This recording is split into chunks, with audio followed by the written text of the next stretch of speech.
오늘은 저희 교회가 추수감사절로 지키는 주일입니다.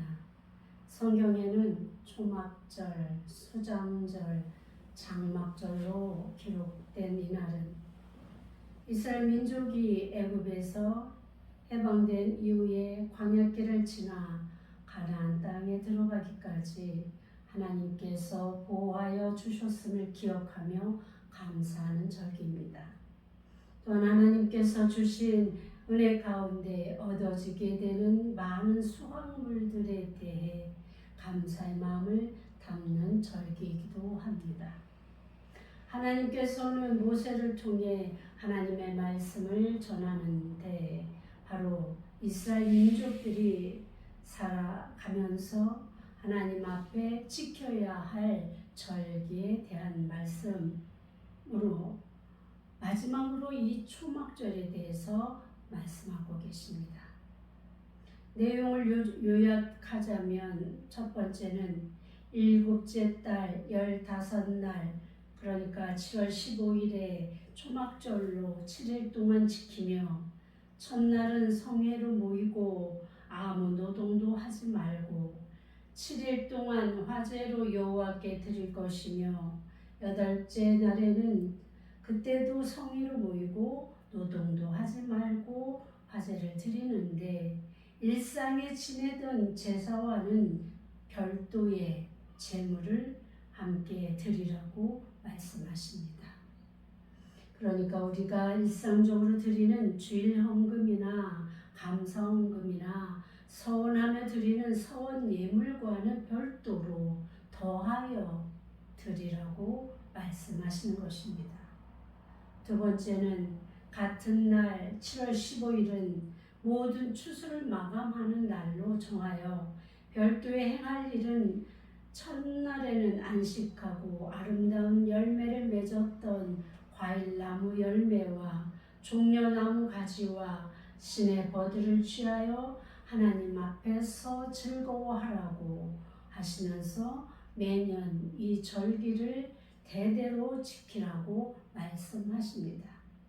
세 번째, 7일 동안 초막을 짓고 이스라엘에서 남자는 다 초막에 거주하게 하여 애굽 땅에서 인도하여 내던 때에 초막에 거주하게 한 줄을 대대로 알게 하라고 이렇게 말씀하시는 내용이 오늘 본문의 요약인 것입니다. 이제 하나하나 살펴봅시다. 첫 번째, 매년 7월 15일부터 7일간을 하나님께서 직접 이름을 붙여주시는데 초막절로 명명하십니다. 무슨 절이라는 단어는 그야말로 축제를 말합니다.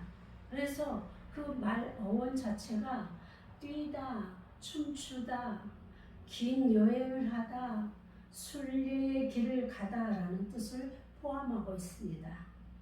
하나님께서는 이스라엘 민족에게 최소한 1년에 3번은 여호와 앞에 얼굴을 보이라고 말씀하십니다.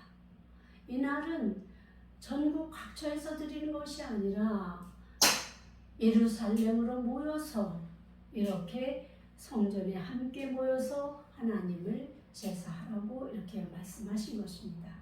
그래서 이날이 되면 온 이스라엘 민족들은 전국에서 예루살렘으로 향해 나오게 되어 있습니다. 그래서 그것을 여행을 하다, 순례길을 가다 이렇게 표현하는 것입니다. 그래서 이 여호와의 절기를 지키는데 그야말로 어떻게 지킬 것인지를 세세하게 하나님께서 말씀하십니다. 이 7일 동안을 여호와를 위하여 지키라고 하십니다. 우리는 줄곧 하나님께 무엇을 달라, 무엇을 해달라, 해결해달라, 치료해달라 요구하는 그런 제물을 드릴 때가 우리의 일반입니다. 그렇게 우리는 기도하고 예배하고 제물을 드립니다. 그런데 하나님께서는 이날만큼은 여호와를 위하여라고 말씀하십니다. 여호와를 위하여라는 이 말씀의 뜻은 오직 여호와 중심으로 여호와만을 위한 그런 절기로 지키라고 말씀하시는 것입니다. 우리는 줄곧 하나님께서 우리를 위하여 무슨 일을 하실까, 나를 위하여 무엇을 주실까에만 관심이 있었습니다. 그런데 하나님은 이 초막절을 제정하시면서 여호와를 위하여 지키라고 하십니다. 무슨 말씀입니까? 이 말씀은 이 절기를 지키는 자들의 요구를 완성시키는 절기가 아니라 오직 여호와께 시선을 돌리고 마음을 다하여 하나님만을 위한 그런 절기를 요구하시는 것입니다. 초막절의 가장 큰 의미는 여호와께서 이스라엘 백성들을 얼마나 사랑하시는지, 애굽의 종살이에서 저들을 건져내셔서 원망과 불평의 터무니없는 인생들을 그 황량한 광야에서조차 먹이시고 입히시고, 그리고 저들을 가나안 땅으로 데리고 들어오셔서 이 아름다운 결실을 보게 하신 하나님께 감사와 찬송의 예배를 받고 싶으셨던 것은 아닐까요? 그러기에 특별한 저들의 사랑을 확인하시기 위해서 자신들을 위해 드리는 일상의 제물과는 다른 특별한 제물을 구별하여 드려지는 우리의 마음과 정성과 헌신을 받기를 원하신 것은 아닐까요? 주일헌금을 했다 해서 절기헌 헌금을, 감사헌금 냈기에 주일헌금을 생략하시는 분들이 계시더라고요. 헌금 이야기는 참 어렵습니다. 그렇지만 오늘 말씀을 보면서 깨닫는 바는 하나님은 별도로 이 절기의 예물을 원하고 계신다는 것을 우리가 깨달아야 되는 것입니다.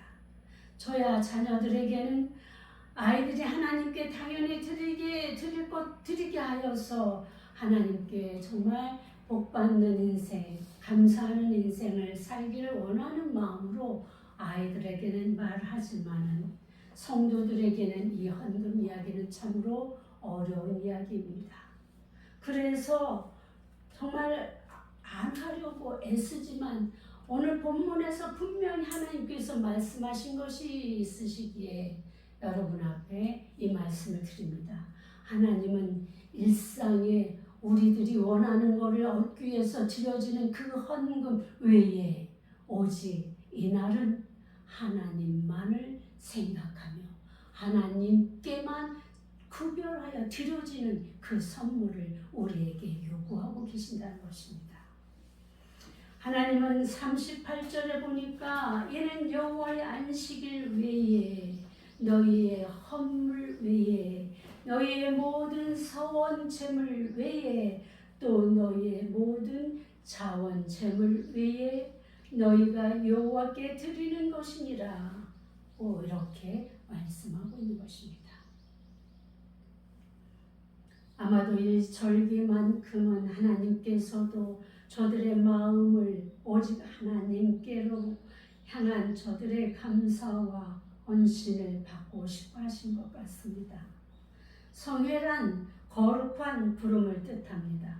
첫날과 여덟째 날, 이제 초막절을 시작하는 날로 모든 추수를 마치는 날이며, 여덟째 날에는 1년의 모든 절기를 마치는 날로 정하여서 하나님 앞에 드려지는 날로 화제로 드릴 것을 말씀하십니다. 화제는 무엇입니까? 불로 다 태워서 드리는 제사가 화제입니다. 하나도 찌꺼기도 남지 않은 모든 결산을 의미하는 뜻이기도 합니다.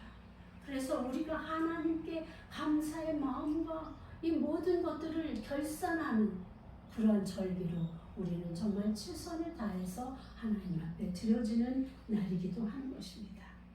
차별된 예물을 드리라고 하면서 일상적으로 드려지는 제물을 그걸로 절기에 드려야 하는 예물을 대신하는 것을 방지하기 위해서 이렇게 번제, 소제, 희생, 전제는 반드시 구별하여 드리라고 하십니다.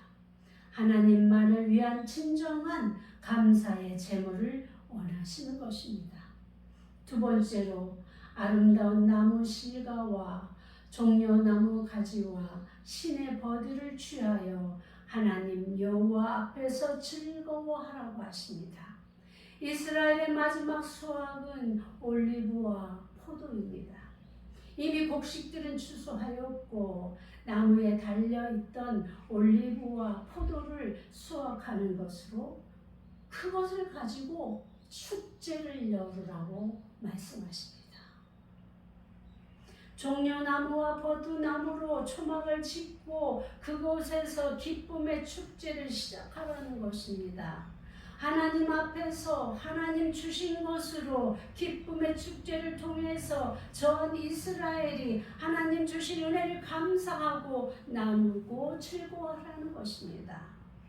가난한 사람도 고아도 과부도 나그네도 함께 어우러져서 하나님의 베푸신 그 은혜를 서로 나누면서 하나님 앞에서 그날만큼은 평등한 삶을 누리라고 하나님은 이 날을 제정하신 것입니다. 그래서 절기에 드리는 헌금들은 구제 헌금으로 사용하는 교회가 많습니다. 저희도 그렇게 하고 있습니다. 부자들끼리 자기 수준에 맞추어 즐기는 축제가 아니라 신분의 여하를 막론하고 하나님 앞에서 하나 되는 것이 더 큰 의미가 있다는 말씀입니다. 하나님은 모든 주의 백성들이 평등하게 사는 것을 가장 기뻐하십니다. 그렇다고 해서 게으르고 잘못된 길로 가다가 저주받고 또 하나님 앞에서 악을 행하면서 심판받고 이렇게 어렵게 사는 사람들조차 이들에게 똑같은 그런 복을 누리고 사는 것은 원치 않습니다. 열심히 사는 사람은 열심히 사는 그 대가를 받게 되는 것이고 하나님의 말씀대로 살아간 사람들은 그 나름의 복을 받음으로 잘 살게 되어 있고 복되게 살게 되어 있고 부자는 아닐지어도 평안한 삶을 살게 되어 있습니다. 그런데 하나님께서 그럼에도 불구하고 1년에 7일만큼은 이날만큼은 너희 모두가 함께 하라고 말씀하고 계신 것입니다.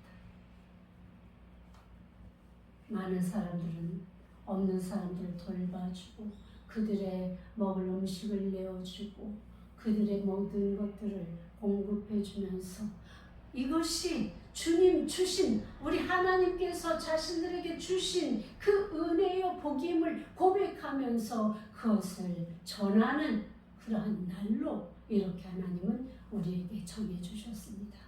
그렇다면 우리가 이 날을 이 초막절을 어떻게 지켜야 되는지 답이 나오는 것 아니겠습니까? 세 번째로는 7일 동안 초막에 거하라는 것입니다. 안락한 자신들의 집을 떠나서 나그네 된 그 상태에서 어떻게 살아왔나를 기억하라는 것입니다. 우리 속담에 개구리 올챙이 쪽 생각을 못한다는 말이 있지요. 지나간 날들을 잊은 채로 경거망동하는 사람들에게 하는 말 아니겠습니까? 개구리도 올챙이 시절이 있었음을 기억하고 그 당시의 어려움을 생각하면서 본수를 지키고 약한 자를 배려할 것을 요구하는 것입니다. 지금은 광야에서 어떻게 지냈었는지를 생각하면 그 살을 파고드는 그 밤의 추위와 낮에는 뜨거운 햇볕 아래서 어떻게 추위와 더위를 피하며 살았는지가 기억될 것이고 굶주림은 또 어떻게 했는지를 해결하게 되었는지를 떠오르게 하면서 다시 이 모든 것들이 하나님의 은혜요 하나님의 정말 사랑이요 하나님께 베푸신 자비였음을 다시 떠올리고 하나님의 그 크신 은혜를 기억하고 또 지금 어려움을 겪고 있는 그 자들에 대해서 우리가 자비와 사랑과 긍휼을 베풀 그런 마음을 다시 되살리게 하는 그런 의미가 있는 것 아니겠습니까? 하나님께서는 이스라엘에게 요구한 것이 바로 하나님의 은혜를 잊지 말고 더불어 주변을 살피며 하나님의 베푸신 은혜를 나누며 그렇게 살아갈 것을 요구하는 것입니다. 오늘날 우리가 지키는 절기의 의미가 바로 여기에 있습니다. 하나님께서 하나님의 백성들로 살아가게 할 방책은 바로 하나님 안에서 하나님께 받은 은혜를 기억하며 하나님께서 정해주신 그 규례대로 말씀대로 순종하며 살아가는 것 아니겠습니까? 우리 찬송가에 받은 복을 세어보라 하는 곳이 있습니다. 그 가사를 보면 세상 모든 풍파 너를 흔들어 약한 마음 낙심하게 될 때에 내려주신 주의 복을 세워보아라. 주의 크신 복을 내가 알리라. 세상 근심 걱정 너를 누르고 십자가를 등에 지고 나갈 때 주가 내게 주신 복을 세워라. 두려움 없이 항상 찬송하리라. 항상 이 세상이 문제입니다. 세상의 근심, 세상의 풍파, 세상의 환난, 이 세상의 모든 것들 속에서도 우리 하나님은 우리를 지켜주십니다. 그러기에 우리가 세상이 아닌 하나님을 바라볼 때 우리는 두려움 없이 나가며 찬송할 수 있게 되는 것입니다. 받은 은혜를 기억하며 찬송하는 자를 건져주십니다. 하나님의 은혜의 현장을 기억하고 다시 마음에 되새겨 보십시오. 어떻게 감사하지 않을 수 있습니까? 어떻게 내가 일상의 예물을 드렸기에 나는 드리지 않겠노라고 말할 수 있겠습니까? 감사를 잃어버린 사람을 배은망덕하다고 이야기합니다. 은혜를 배신하고 받은 덕을 잊어버리는 사람, 그러니까 베풀어준 은혜의 보답은커녕 은혜를 원수로 갚는 사람도 있습니다. 그 사람이 혹시 나는 아닙니까? 저는 이 말씀을 보면서 하나님께서도 하나님만을 바라는 천적인 그리스도인을 원하시고 계시구나 하는 죄송하고 가슴 절절히 아픈 마음이 생겼습니다. 하나님도 1년에 한 번쯤은 오직 하나님만 바라보며 하나님만 생각하며 하나님만 위해서 드려지는 우리의 예물을 기대하고 계시는구나. 이런 생각.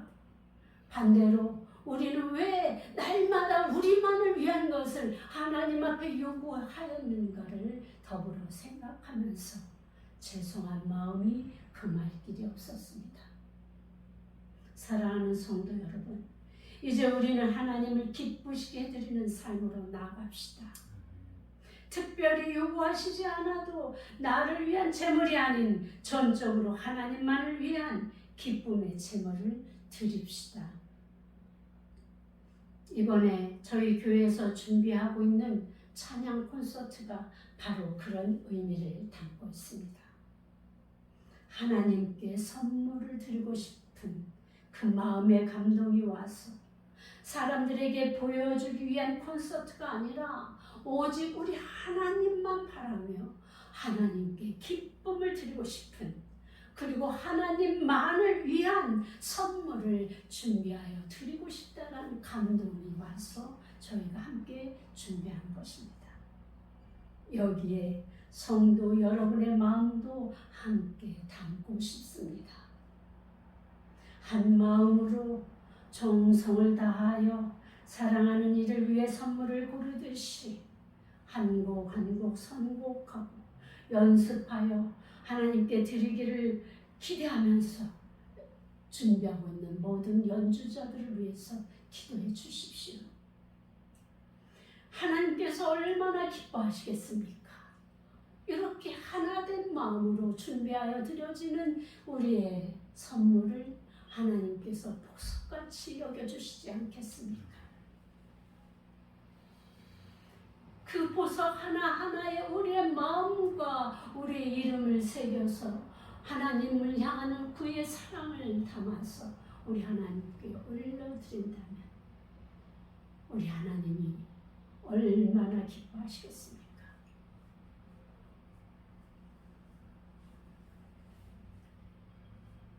이렇게 우리가 평생 처음으로 순수하게 하나님께 드리는 그러한 선물로 준비하여 드립시다. 하나님께서 정말 여러분들도 한 마음을 가지시면 이 기쁨을 하나님과 함께 나눌 수 있지 않겠습니까? 하나님이 기뻐하시면 우리에게 또 그 기쁨이 얼마나 더하여지겠습니까? 이런 기대를 가지고 이 절기를 준비하시고 그리고 찬양의 선물을 준비하여서 하나님께 드려지는, 그래서 우리 하나님께서 기뻐 받으시는 그런 예배가 되고 그런 예배 참여자들이 되시기를 주님 이름으로 축복합니다.